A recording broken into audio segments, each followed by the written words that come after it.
Hi, I'm Terry J. Walker, and right here, this is my superstar, social media sidekick, Mr. Bailey Bob, and we're bringing to you a new show streaming on Mupo Entertainment called the I Am Power Hour, where everyone has a song to sing, a story to tell, and having to follow their passion to have the courage to rise and thrive. Could you be one of our next interviews as we all work together to bring love, light, unity, and connection to one another, and again, to have the courage to rise and thrive? Join me on the I Am Power Hour streaming on Mupo Entertainment.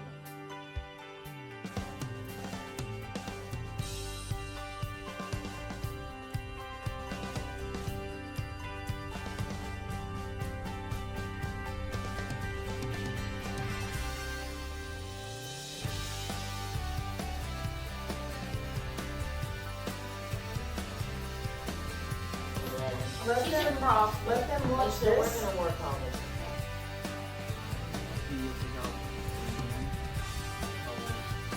Definitely a good guy. Sure. Back here on the mountain, and Mandy's getting back to her roots.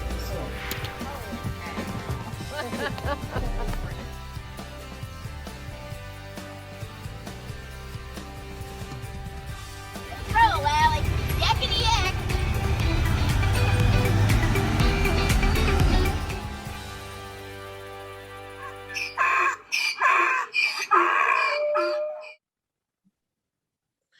Hello, and welcome to the I Am Power Hour with me, Terry J. Walker, and my social media superstar sidekick. That's Mr. Bailey Bob. He's laying over there because we're doing a Zoom because I had to go all the way out there. That's right, to California. Anyway, we have a very special show for you today, and I want to just give you a little hint about it. Abuse, abandonment, and neglect. Unfortunately, these things are happening in our world today. But on the other side of that, there are actually people who don't sit around and just talk about it, but actually get out there and make a difference. You know, the tagline for the show is the courage to rise and thrive. And we're going to meet someone today who saw a need and stepped up to the plate by asking, what can I do? How can I help? And so she did. You're also going to meet a pet who was near death, abused, and neglected, but had the will to live and the courage to rise and thrive by having and being given love, support, care, and even proper nutrition. So this story has a very happy ending, but don't you go away, because we'll be right back after this message.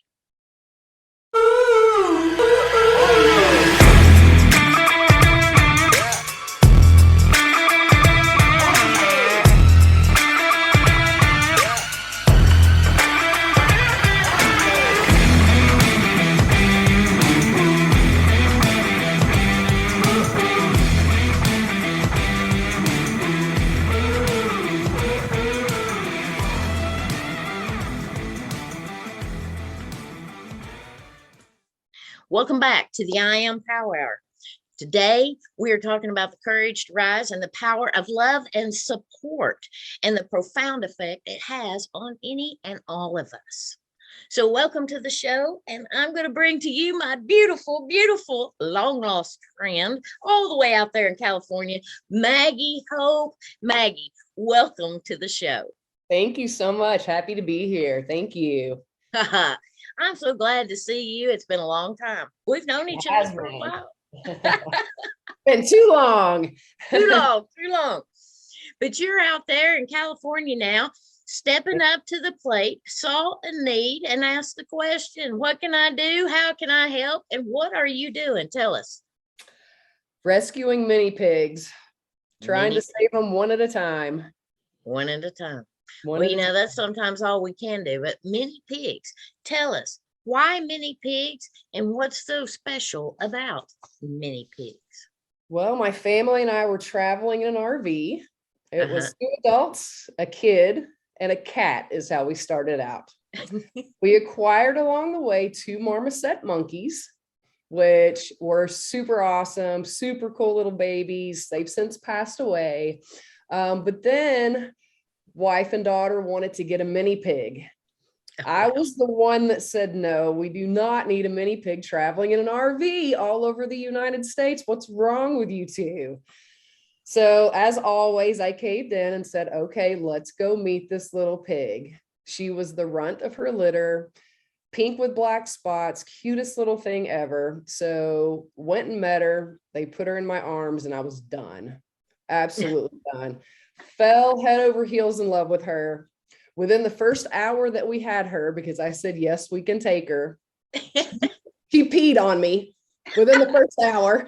We went into PetSmart, okay, and I am guilty. We did not do our research when we got our first pig. I didn't understand their specific needs, didn't understand, all of the issues around so many mini pigs, breeders telling people that they're going to stay 50 pounds, the micro mini teacup mini pig myth. We bought into it. Okay. So we took her to PetSmart. I'm carrying her. She starts screaming. I'm like, I don't know what to do. I had no clue. So I took her outside because I don't know if anybody's ever heard a pig scream. They're quite loud. So I took her outside. I'm in the parking lot. I'm bouncing her and holding her. And all of a sudden, the whole front of me was wet. So we bonded from that moment. I was hers. She totally marked me. So we continued to travel for another 6 months with her. And once we landed, we finally landed in Livermore, California, and rented a house there because we knew we wanted land. We weren't sure exactly where we wanted to be. So we landed there for a little while and started doing more and more research about mini pigs and understanding that, they're herd animals. She needed a buddy. So long-term goal was to buy property and we were going to get her a friend. So we found a really cool place in Valley Springs, California, which is where we are now. Mm-hmm. Found a house that we were like, okay, we can do this. Came in and checked it out. Wasn't 100% sold on it. And I walked to the back of the house and I looked outside the back and I could see all the pasture areas from the house. And I was like, okay, totally sold on it. So we adopted our second pig, Peter. And Pity was my first girl. We adopted Peter, and before I could fly down to Southern California to pick him up to bring him home, I got a phone call from a sanctuary in SoCal who found out we got property. I came back with too many pigs. 2 days later, I get a phone call from a shelter that's about 3 hours north of us in Lake County. A mini pig had been surrendered there and they were going to euthanize her in 2 days if I didn't take her. Wow. Shelters are not equipped to take care of them. They don't understand their needs. They don't understand what to feed them. They don't have the proper housing. They don't have the proper vet care. So of course we took her in. And then from there, every other day we were getting contacted. Hey, can you take this pig? Hey, can you help out with this? Hey, can you help out with that? So somebody threw a gremlin in the ocean. Now we have almost 60 mini pigs. Oh my gosh. Oh my gosh. 60 mini pigs. And so now you have created this rescue, if you will. I have. So as I continue to do my research and we continue to get more and more phone calls in, and I started understanding, the needs and the issues on a larger scale, I knew that, we needed to develop something here that would help for education, that would provide sanctuary for pigs, where I could help in the adoption process with identifying, proper families, proper environments, those types of things. And so then the birth of Pig Love Co. So that was in August of 2018. And we continued to say, okay, we're going to have a dozen pigs. That's going to be our limit. Then it went to 15, then it was 20. Then again, we have 60 now. Wow. And that, and pigs aren't for everyone. And obviously this is happening on a widespread scale. And so there's a lot to know about, you don't just, Well, you need to know a lot about any pet that you're going to get, and especially if you have a family, whether it's a dog or a cat or an exotic pet, especially, and of course a pig, because everything is cute when it's little, but Mhm. there is work required for this, and there's love, and there's care, and there's nurturance. And so, with that being said, we're going to talk about some of the things that we need to know about if we're considering a mini pig and all of the things that you're doing with Pig Love Company. So we're going to be right back after this message.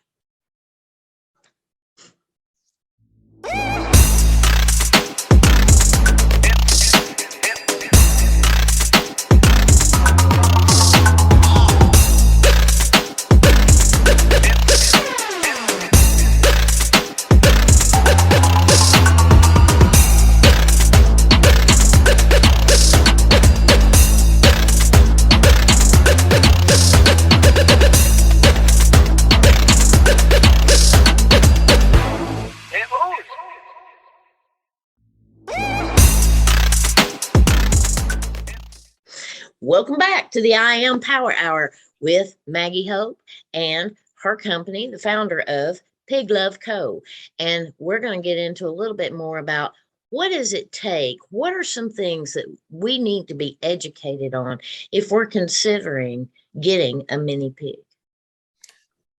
The first and foremost that people run into issues with is zoning. Not every city allows mini pigs. Most of them, they are considered livestock. A lot of cities have a weight requirement. Mini pigs range anywhere from 75 to 150 pounds. Some cities say that you can have them as long as they stay 50 pounds. Again, the mini pig, teacup mini pig myth. They don't stay that small. That's an anomaly. I have, like I said, I have 60. I have some outliers that are under the 75. And then I have some that are over 150 up to 250 pounds. So zoning is huge. So anybody that comes to us for adoption, that's the first thing that we tell them to think about and to check with your city. The second thing, environment is huge. You have to have proper environment for them. You have to have a shelter for them. Fencing is important because they're very curious. They like to roam. If you don't have proper fencing, they're going to get out, and they're going to cause a lot of problems with your neighbors because pigs like to root. Don't plan on having a nice manicured yard if you have a pig. They root. We first moved into our house. The backyard was beautiful. Within about a month, it looked like an atomic bomb went off. Oh, wow. It did. It was just dirt everywhere. Yeah. Another huge thing is nutrition. And that's one of the things that we really focus on a lot. You have underfeeding and you have overfeeding. Sometimes breeders will tell you to underfeed your pig to keep them small. And what I always say to people, would you underfeed your human child to keep them small? No, you wouldn't. It causes all kinds of medical problems. It shortens the life of the pig. It's horrific to see an underfed mini pig. The flip side is obesity.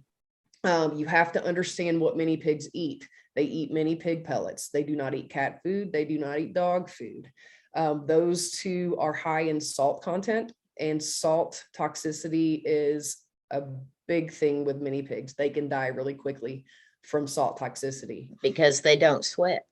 They don't. Pigs do not sweat. That was going to be my next thing. They have to have access to a swimming pool, a muddy pit. People think of pigs as dirty. Pigs are actually clean. The first piggy that we had, Pitty, she was an indoor-outdoor pig.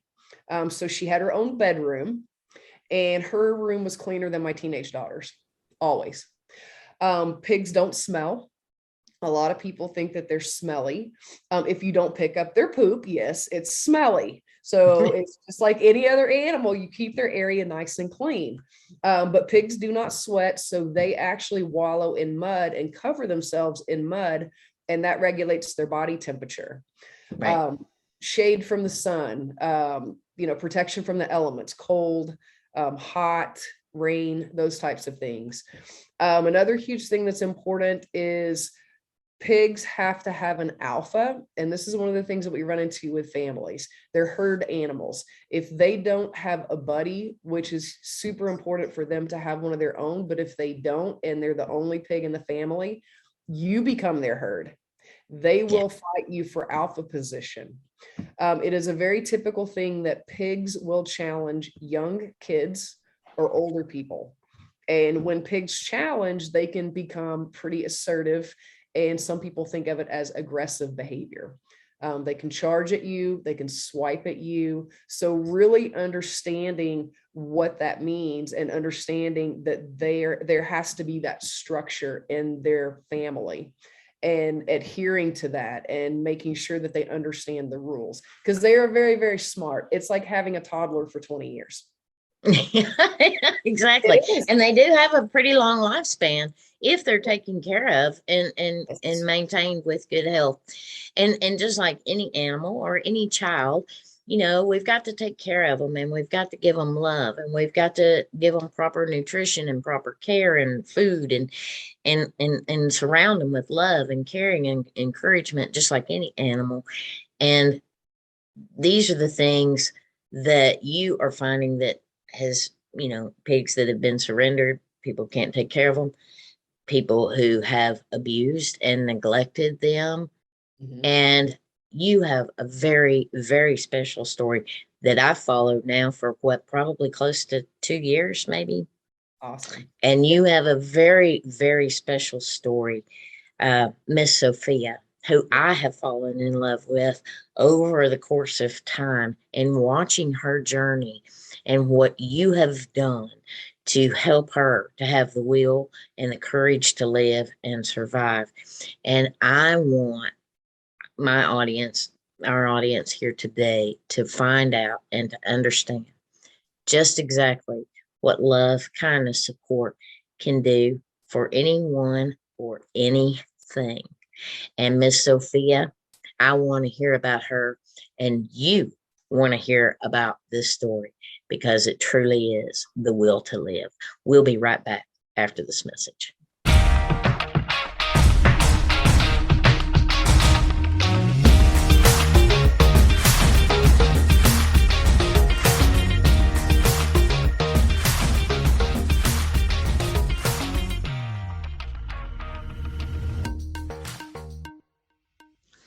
Welcome back to the I Am Power Hour with me and Maggie Hope, who is the founder of Pig Love Co. And we'll find out more about how you can get in touch with her at the end of this show. But in the meantime, I want to hear, and I want my audience to hear about this beautiful journey with Miss Sophia.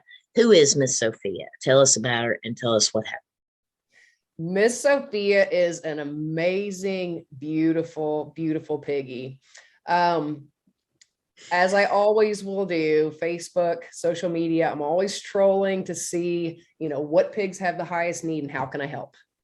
And I was trolling Facebook one day and saw this post about Sophia. Sophia was a pig that was living in Fremont, California, in a garage. She was 2 years old, had never been outside, was morbidly obese. And was morbidly obese because her family failed to do their research. She was being fed dog food, bread, graham crackers, peanut butter, just everything that you should never, ever, ever feed a pig. Again, she was 2 years old when she was in need of rescue. Animal control had been alerted. They had gone to the house, and they said that if rescue could not be found for her, they were going to euthanize her because she was in such bad shape. She could not walk because she was so obese. She would move around on her knees. When she did move around, her skin was pulled so tight, it was almost splitting. It was just horrific. So I saw Miss Sophia.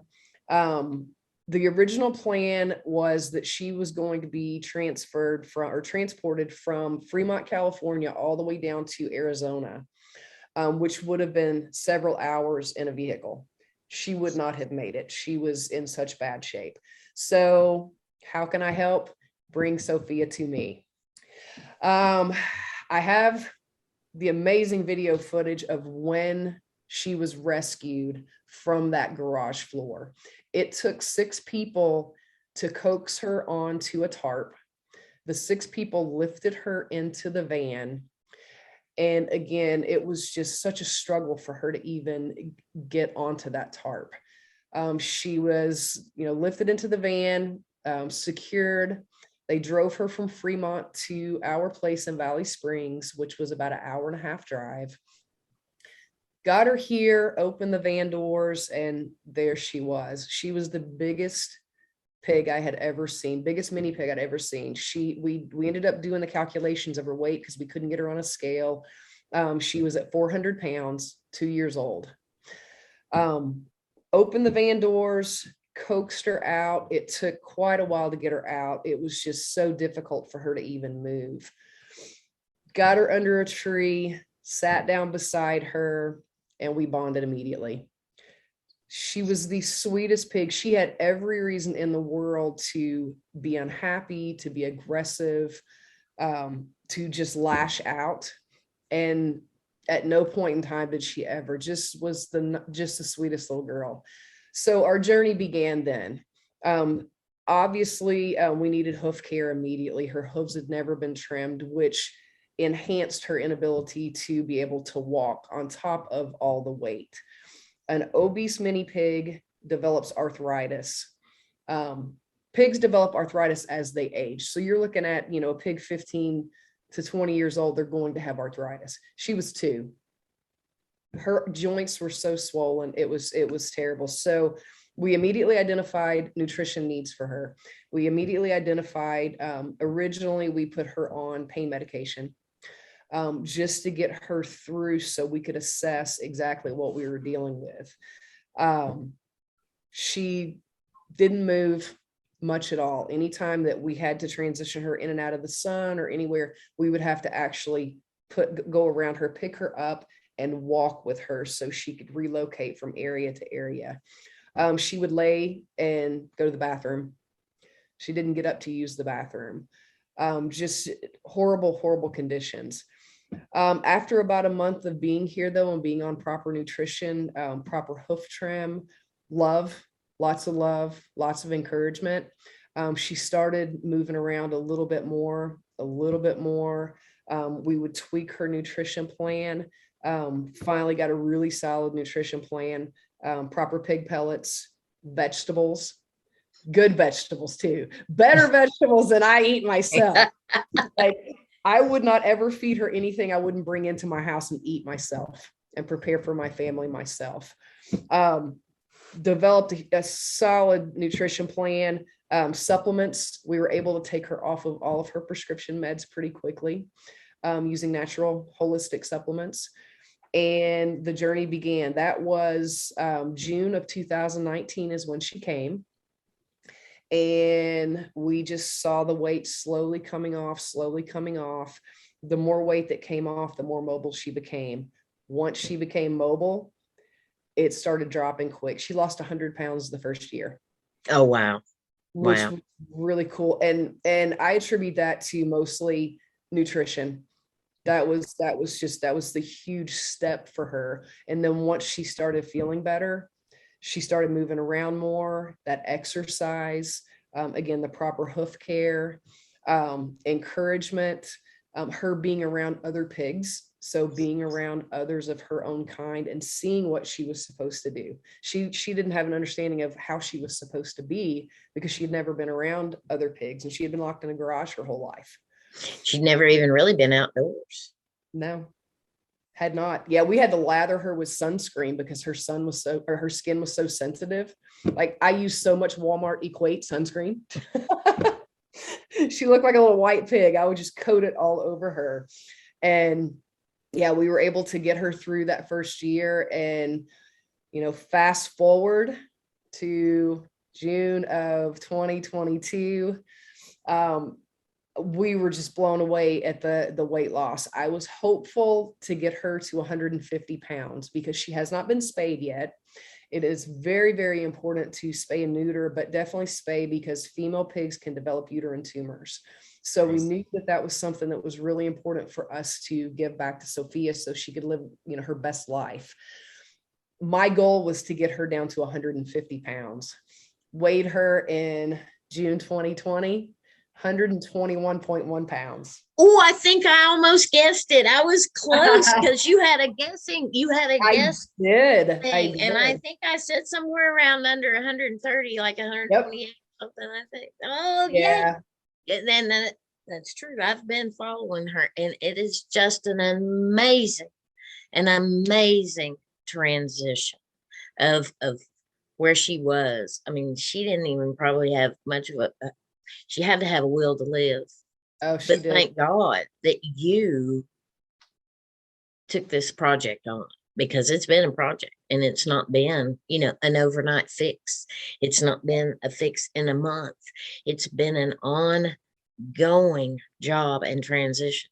And I'm sure she's taught you a thing or two as well. She has taught me a tremendous amount of patience because I like things to happen quickly. I do not like when my pigs are in pain. I do not like for them to want for anything. And it was tough. Watching her struggle initially, it was really tough. Yeah. And then, it was really important to us for her to be integrated in with other pigs. And one thing that people don't know about pigs, when you introduce new pigs, they fight. 99.9% of the time they fight. So that was a challenge for me because I didn't want to see her fight. Because another one of the things that happens when you have an obese pig is they become fat blind. So the pockets above their eyes, they get these fat pockets above their eyes, and it just presses down and it obstructs their vision. Yeah. And it makes them feel scared. And pigs are prey instinctually. So they lash out because they're always afraid of, something that is going to harm them. With Sophia, her pads above her eyes has receded, and she's functional now. We actually considered doing the surgery to remove those, but it's not necessary now because it's receded so much and she's functional, and it's an unnecessary surgery. So we're really pleased with that. But yeah, she's taught me a lot, and just her will to just love everybody. I mean, she's just the sweetest, and she cuddles, and she's great with kids. Kids come and she flops over for a belly rub. And it's just been great for me too, to be able to develop her nutrition plan, because not only have we been able to save her and help her to live her best life, we have pigs all over the US that are on Sophia's nutrition plan. We have pigs internationally that are on Sophia's nutrition plan, seeing the results. And just here at our sanctuary, we have 2 other pigs that have benefited from it. And so then we had the birth of Pig Love Co Nutrition Camp. And so we have 2 campers in our sanctuary, in our nutrition camp now. And all of this is because of Sophia. Yeah. So she's brought about information that you've had to learn, things you've had to do, patience, if you will. And I know neither one of us are very good with that. But the thing about it is, she's taught you to help you, to help others in an effort to help her kind, her brothers and sisters in pig world, if you will. And that is a great gift of how things can come together and then begin to grow and expand. All because. And showing families that even though they've made mistakes with nutrition, showing them that it is possible to rectify that.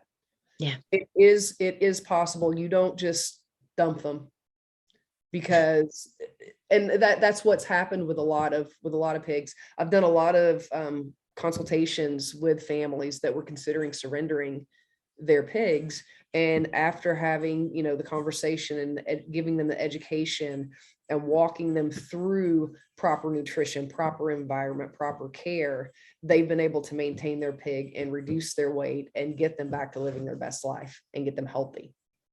So that's been cool. What a wonderful, wonderful story. And Miss Sophia started it all. How about that? We are going to be right back after this message because we can't just leave you hanging here. We're going to give you some more information about how you can help as well. We'll be right back after this commercial break.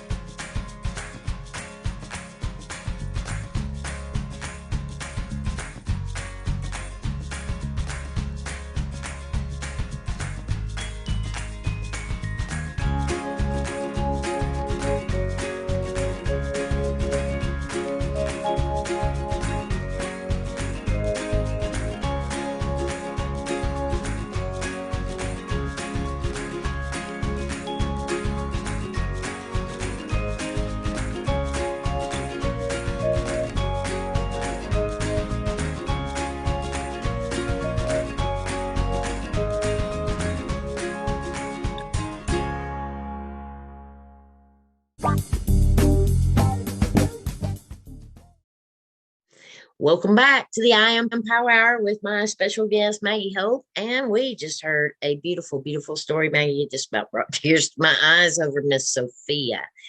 But I always love happy endings. And I am so grateful that she is now thriving and also in her own way through you has helped and beginning to help and continuing to help other pigs who may be obese across the nation. Maggie, tell my audience how we can help you to help these pigs. Oh, goodness. Educating yourself, firstly. There you go. Understanding the myth and just recognizing that pigs aren't really different from us. They are actually very, very similar to us. Their body makeup is very similar to ours. Yeah. And if you think about what you would do to maintain a healthy lifestyle, it's exercise, it's nutrition, it's hydration, it's, holistic supplements that are going to be, beneficial to you, things that you would do for yourself to maintain a healthy lifestyle. That's the exact same thing that you would need if you had a pig. People need to understand that they don't eat table scraps. The myth of eat like a pig is it's a myth. They will eat anything. They absolutely will eat anything. They should not. I will eat anything, but I should not. So just educating people, directing people to, sanctuaries and rescues. We have a lot of people that come and volunteer, which is really cool. And volunteering, picking up poop is a huge one. But one of the most important things for our guys too is learning about their nutrition and helping with that nutrition plan, helping with their exercise routine, helping with their environment, and belly rubs. Belly rubs are huge, huge. Socializing pigs. Pigs are very, very social. If you don't socialize them, they become little monsters. So we have a lot of people that come and do educational tours, which is really cool. We have a lot of school groups. Actually, at the end of August, 1st of September, we haven't confirmed a date yet, but I have a group of 35 Girl Scouts coming. Oh, wow. Beautiful. They're coming to volunteer. They're coming to become educated so they can go out into the community and educate. That's just one we have coming up. We've had 4-H groups. We have special interest groups, families that are interested in adopting a pig. That's the biggest thing for someone who's interested in adopting any animal. You should go and learn about them first. We have people that actually sponsor some of our pigs. Monthly sponsorships are really helpful because their feed bill per month is about $650 for all of our pigs. That's not including, the vegetables, the supplements. We have 12 pigs that are on CBD twice a day. CBD is awesome. And I'm going to go ahead and give a tag out for my CBD company right now. Green Compass CBD. I have tried so many different brands of CBD, and this one is the most cost efficient and the most effective. And I use human grade, so it's good for humans, it's good for pigs. It has been the best thing for any joint issues that my guys have had. So with all that, those things are quite costly. we do try to do contests like we did with Sophia's weight. We Yeah. try to do raffles, we try to do auctions, things like that. We have a lot of people also that are interested in helping out, and they call the feed store and make a donation to the feed store. Hey, we want to buy, X amount of feed per month. So all of those things are hugely, important for us. It takes a village. It does. We have a lot of people that follow us and support us that are part of our village, and they may not be zoned for a pig. And again, that's where the sponsorship comes in. They want to be able to help out and follow along, even come out and spend time, with their pig that they sponsor.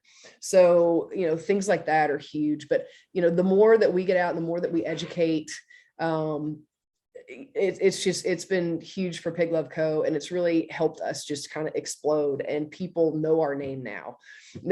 That's both good and bad, because I get phone calls every day. I need to rehome my pig. I'm like, wait, what can I do to help you not have to do that? But it's been a true blessing that I got my first pig, and she peed on me, and we bonded, and it's just exploded into something just really cool, and I'm really, really passionate about it, and just getting out there in the community so people understand how incredible these guys are, how smart they are. We talked about it. They're becoming more and more emotional support animals. There's one pig, she's in San Francisco airport all the time. And she walks through in her little vest. And there's another pig, his name is Eddie the pig. I can't remember which state he's in, but he goes to schools all the time and does education. And he's an certified emotional support pig. We've done a lot of parades. We've done a lot of school events. A lot of people have never touched a pig, and get to interact and spend time with them, and they get to see how cool they are, and how affectionate and loving they are. So just get that word out there. Pigs are awesome. Pigs are friends, not food. Adopt, don't shop. Nutrition matters. We've got all these hashtags. And nutrition matters for everybody. It matters for any pet. It matters for us as human beings having this physical experience on this journey. So that's hugely, hugely important. So, and pigs aren't the only thing that's ever been abused and neglected, but the fact is, and there's children, and there's people, and there are people in abusive situations, but a kind word, love, support, encouragement, and help. Absolutely. That's what you're doing. And that overrides to begin to help anyone to have the courage to rise and thrive. And you're doing that, Maggie. And I am grateful that you were willing to come on here on the I Am Power Hour to tell us about mini pigs, to help educate us about these mini pigs, and to tell us the story of the courage to rise and thrive, even through Miss Sophia. This has been an absolutely wonderful show. Maggie, if somebody wants to follow along, if someone wants to get to know you better or connect, or if someone wants to make a donation, or they want to come out for even an educational tour, because you do those as well, how do they do this? How do they find out? I'm going to give you my sign off blurb that I do every day, because we actually do live feed for breakfast and dinner with another one of our pigs that we have here every day. Our sign off is follow us on Facebook, Instagram, TikTok, because we are funny and educational. Our website is pigloveco.org, where we love the snout. We are Walter Strong is the dude that we do every morning and every night. Everything you can find us, it's Pig Love Co, PIGLUVCO. We try to post every day. Our website, again, we are in the process though of revising our website. We're trying to get out of the dinosaur ages, and we're putting all of our forms, and we're going to put our calendars so people can come on and sign up for educational tours. We are by appointment only, because we are still, mom and pop in it. So we do have to go out off the farm on occasion to run errands and things like that. But yeah, we're going to make everything electronic so we can make it super user friendly. My phone number is on the website. Our email is on the website. You can call me, you can text me. And again, we just love to get people out here. We love showing people what we do. We love educating people. It's important to stop the madness with the explosion of mini pigs and people neglecting, abandoning, abusing them, not understanding what they're getting themselves into. Anytime we get a chance to, give somebody some insight into that, we're happy to, for sure. Well, I'm a true advocate of LNT, and you've heard this on many of my shows. And LNT simply means learn new things, have the willingness to learn new things before you jump into something. Learn more about it. Yep. Whether it's any kind of an animal or any kind of a pet that you want to bring into your household, learn more about it. But also with this too, and I've seen, and I did want to make this little shot and disclaimer that, and you did mention, pigs are very, very smart. They are. And they are now also being utilized for assisted living nursing homes with Alzheimer's patients. They're being utilized as emotional therapy for, just like dogs are being done that way. But pigs are also doing that. But we want to make sure that we are aware and we have a better understanding about this breed and how and if we are a good fit. And you help people to decide that too, because not only that, you also will allow fostering, right? Yes, we do. Fostering back. We do. Yeah, we do allow fostering, which is a really cool thing. Pigs are very emotional. So transitioning them from place to place to place, bonding them with pigs that they're not going to stay with, that's also really tough on them. So fostering has been a really, really nice alternative to them coming to sanctuary. Lots of people reach out, short-term foster, long-term foster. It's worked out really, really well. I do have a funny story. Can I share? Yes, please you do. were talking about how smart pigs are. So my first pig, Pitty, the one that peed on you. No, yes, the one that peed on me, my little turkey. We just recently lost her, but we won't talk about that. She had a brain lesion, and we just lost her. She was funny. So she knew where her treat drawer was. She would go over, she would open it with her nose, peer into her treat drawer, look back at us like, is somebody going to give me a treat? We would tell her to close it. She would look back at us again, and then she would close it. So we knew she was really, really smart. So that was before we moved out to the farm. So we moved out here, and we had a small herd. It was Sophia's herd in the backyard in the fenced in area. And I had kept Sophia up here close to me because of her special needs. So I was down in the big field one day doing my sanitation duties, also known as poop pickup. I look up at the back of the house and I'm like, wait, why is the sliding glass door open? Came up here, Pitty had suctioned her nose to the door, slid it open, and was having a pig house party. All the pigs were in the house. Holy cow. She could open cabinets. Also another thing with pigs, they can be litter box trained. People don't realize that. Yes. Litter box trained within a couple of days. And she was actually so communicative with us that she was litter box trained in the RV. When we landed in our house in Livermore for that period of time, I put her potty box in her room along with a camera so I could watch her, helicopter pig mom. And she kept flipping her litter box. I'm like, what are you doing? Why are you creating this mess? Because I'm having to clean it up. Yeah. So finally one day I heard her like knocking it up and down. So I watched on the camera. She took the litter box, slid it all the way out into the hallway with her nose, turned around, slammed her door. She was done with her litter box. Took the litter box out, put a pet door in the slider. She came in and never had an accident. So they're smart and they communicate with you. You just have to listen. But those are always my funny Pitty stories because she was just a delight. And she is the reason for Pig Love Co. Well, so, yep. So she's the one that created this to allow me to be able to help Sophia. Yeah. So there you go. Well, Maggie, these stories have been phenomenal.